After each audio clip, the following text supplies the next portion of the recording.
최근 협력이 늘어나는 배경에는 결국 제도 변화에 대한 기대감 이런 게 깔려 있겠군요. 네, 맞습니다. 지금 시장에서 가장 중요한 키워드는 스테이블 코인과 STO, 그리고 법인의 가상자산 거래 허용입니다.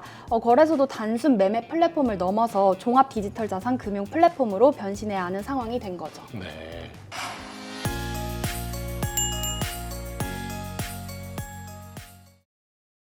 코인 시장의 핫한 이슈를 모아서 전달하는 코인 사이트 시간입니다.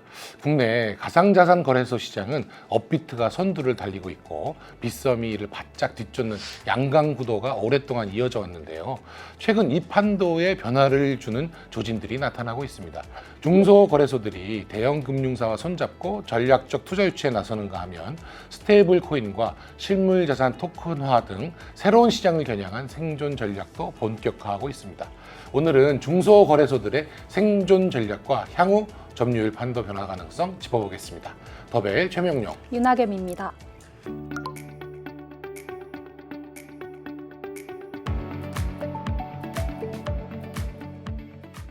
유 기자, 우리 코인 거래소, 가상자산 거래소 점유율 같은 것 좀 설명 좀 부탁할까요? 네, 우선 2024년까지만 해도 업비트가 약 60%, 네. 빗썸이 20% 안팎을 차지했고 코인원, 코비, 고팍스는 각각 3% 수준에 머물렀습니다. 네. 하지만 지난해 빗썸이 한때 점유율 40%를 넘기면서 양강 구도에도 변화 조짐이 나타났고요. 최근에는 코빗이 코인원을 앞서는 날도 나타나는 등 중소거래소 간 순위 경쟁도 치열해지고 있습니다.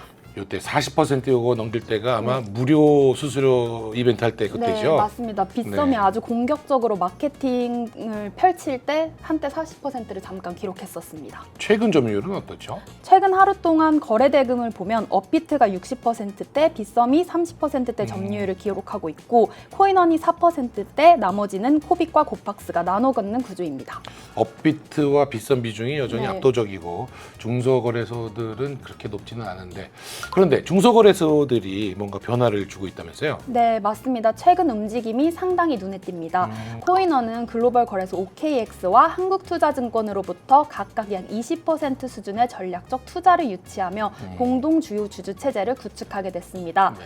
코빗은 미래에셋 그룹이 지분 92%를 확보하면서 사실상 미래에셋 계열 거래소가 됐고요. 네. 고팍스 운영사 스트리미 역시 바이낸스가 최대 주주로 올라서면서 한국 시장 재진입에 교두보 역할을 맡게 됐습니다. 거래소마다 든든한 우군을 확보한 만큼 오랫동안 이어진 양강 구도에 변화가 생길 수 있을지 관심이 쏠리고 있습니다. 한국투자증권, 미래에셋증권 다 대단한 증권사고 바이낸스는 세계 최대 거래소이고 뭔가 변화가 좀 있겠네요. 네. 이렇게 지분 투자들을 하고 있는 건데 단순 자본 투입 요거 이상의 그런 의미가 있는 게 아닐까요? 금융그룹과 손을 잡는 게 어떤 의미가 있죠? 네, 핵심은 짚어주신 대로 단순 투자 이상의 의미를 갖고 있다는 점입니다. 네. 대표적으로 코빗 사례를 보면 업계에서는 미래에셋이 코빗을 활용해 주식과 디지털 자산을 하나의 투자 경험으로 연결하는 이른바 한국판 로빈후드를 구상할 수 있다는 관측이 나옵니다. 미래에셋이 정말 빠른 것 같습니다. 우리 더벨에도 빠르게 이렇게 광고를 넣어주셨는데 다른 광고주님들도 관심 바랍니다. 계속해 볼까요? 네, 방식은 다양합니다. 네. 미래에셋증권 플랫폼과 코빗 서비스를 직접 연계할 수도 있고 삼성금융의 모니모처럼 별도 통합 플랫폼을 구축하는 시나리오도 거론됩니다. 네. 업계 일각에서는 규제 환경이 정비될 경우 장기적으로는 미래에셋 금융 플랫폼 안으로 코빗이 더 깊게 통합되는 그림도 가능하다는 전망이 나옵니다. 이렇게 되면 단순 가상자산 거래소를 넘어서 종합 디지털 자산 플랫폼으로 확장할 수 있다는 분석입니다. 그렇게 되면 당연히 점유율에도 변화가 생길 수밖에 없겠죠. 네. 이 미래에셋 요 M스탁 모바일로 쓰는 앱인데 저도 개인적으로 쓰고 있거든요. 이 M스탁에 코빗의 가상자산 거래 시스템이 탑재되는 그런 것도 생각해 볼 수 있겠네요. 네, 맞습니다. 그렇게 탑재되는 방향성도 생각해 볼 수 있고요. 네. 아니면 통합된 플랫폼이 있고 또 코빗의 단독 앱도 유지되는 경우도 가능성도 업계에서 거론되고 있습니다. 모니모처럼 삼성카드, 뭐 삼성증권 이런 앱이 따로 있고 네. 모니모에서는 그걸 한꺼번에 볼 수 네, 있고 맞습니다. 이런 시스템을 네. 말하는 거겠군요.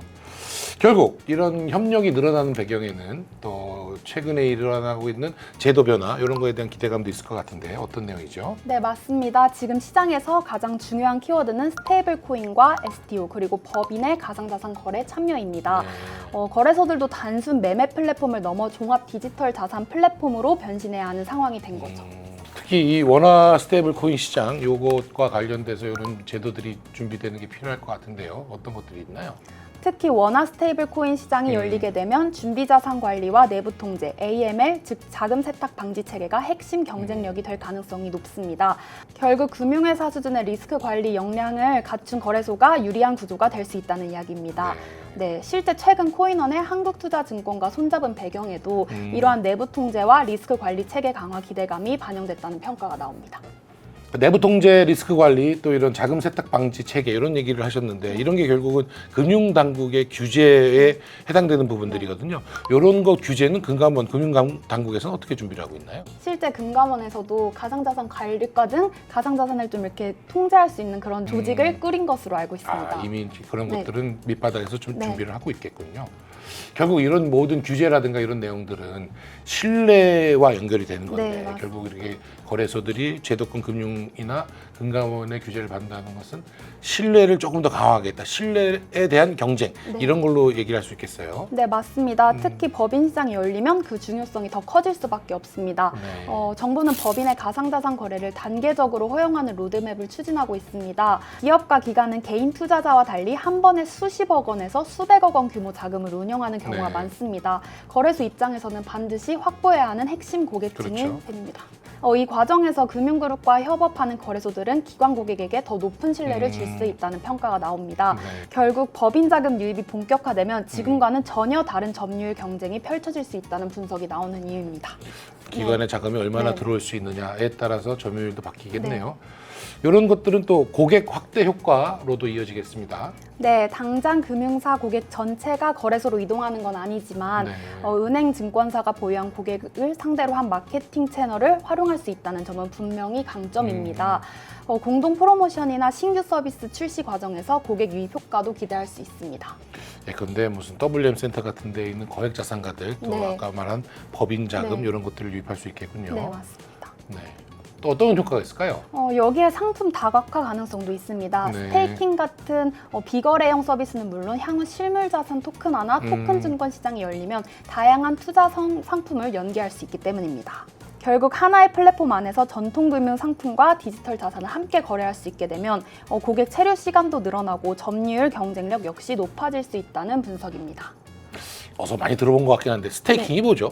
스테이킹은 쉽게 말해서 대표적인 거래소 비거래형 서비스로 꼽힙니다. 네. 현재 대한민국의 거래소는 주요 매출원이 다 이제 거래 수수료에서 그렇죠. 나오는데 그거를 그 매출 다변화를 꿰기 위해서 그 코인원에서 가장 먼저 출시한 서비스인데요. 네. 쉽게 말해서 이용자가 보유한 가상자산을 지분 증명 함의 알고리즘 기반 블록체인 네트워크에 예치하면 네트워크의 검증에 기여한 대가로 보상을 받는데 이거 사실 고객이 개인으로 하기에는 리스크가 있고 기술적 한계도 있다 보니까 네. 거래소에서 대신 이제 중개를 해주고 거래소는 그 중에 10%를 수수료로 갖는 구조입니다. 일종의 주식 대여 이런 네. 개념으로 이해할 수 있는 네, 거군요. 비슷한 느낌입니다. 네. 네, 그렇군요. 자, 다시 본론으로 넘어가서요. 금융권과 손잡는 것 외에도 거래소별로 이제 생존 전략 같은 게 필요할 것 같긴 한데 방금 말씀한 것처럼 코인원은 스테이킹 서비스를 앞세우고 있다고 하고 또 어떤 내용들이 있죠? 네, 코인원은 한국투자증권 투자 유치 계기로 제도권 금융과의 접점을 넓히는 동시에 스테이킹 사업도 강화하고 있습니다. 네. 방금 말씀드린 것처럼 코인원은 국내 원화거래소 가운데 가장 먼저 스테이킹 서비스를 도입한 것인데요. 거래 수수료 의존도를 낮추고 고객 체류 시간을 늘리기 위한 일종의 전략으로 풀이됩니다. 자유형과 고정형 스테이킹 상품을 모두 운영하며 차별화를 시도했고 최근에는 경쟁사들도 유사 서비스를 내놓으면서 관련 경쟁도 치열해지고 있습니다. 네. 또 지금 언급이 안 된 거래소 중에 하나가 고팍스인데 네. 고팍스는 뭐 하여간 사이즈는 여전히 작지만 네.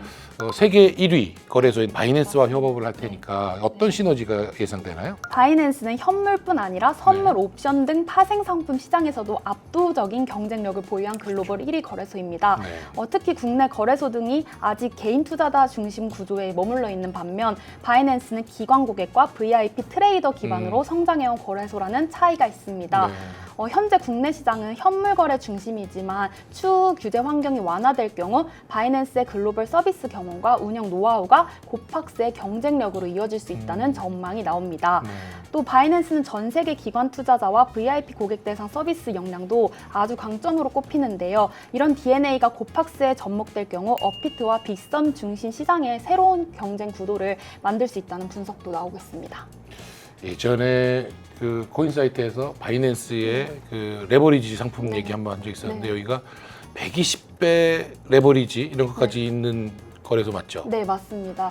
유럽 등에 특화된 그 레버리지 상품도 출시하고 있고 네. 최근에는 해외 투자자들이 국내 삼성전자나 하이닉스 같은 레버리지 상품을 투자할 수 있는 것도 출시했습니다. 바이낸스가 코인을 베이스로 한 레버리지 상품을 내놓고 요거를 고팍스에서 한국에서 운영할 수 있는 가능성은 어떻게 보세요? 근데 그렇게 하려면 일단 네. 규제 변수가 해결이 돼야 될 것 같습니다. 그렇죠. 네.